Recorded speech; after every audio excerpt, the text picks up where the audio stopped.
আমার হোয়াটসঅ্যাপ মেসেজের ডেট মুছে দিলেন, মুছে দিয়ে ট্যাম্পার করে মেসেজগুলো সোশ্যাল মিডিয়ায় দিয়ে দিলেন অ্যাজ ইফ আমি তাকে ক্ষতি করার চেষ্টা করছি যেদিন উনি দল থেকে বাদ গেছে।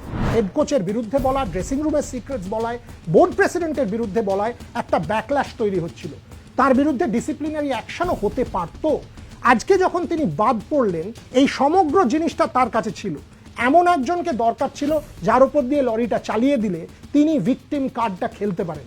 ভিকটিম আমি, আমার পরিবার, আমার স্ত্রীকে প্রস্টিটিউট বলা হলো, আমার মাকে বাস্টার্ড বলা হলো, আমার বাবাকে তাই 23 বছর আগে মারা গেছেন তাকেও তাই বলা হলো, আমার মার ব্লাড সুগার বেড়ে 400 হয়েছিল, আর কোনোদিন তার হেলথ এক হবে না, আমার দিদি ক্যান্সারের চিকিৎসা 16 নম্বর কিমো চলছিল, এক হবে না, আমার স্ত্রী বাচ্চাকে নিয়ে স্কুলে গিয়ে তার সাথে কেউ কথা বলতো না, এক হবে না। আমি 2রা মে 2022 I wanted to take my life because I had given up. আপনি মোহনবাগান না ইস্ট বেঙ্গল? মোহনবাগান। তাহলে ইস্ট বেঙ্গলের চাকরিতে বার্নার লাগিয়ে দিলেন।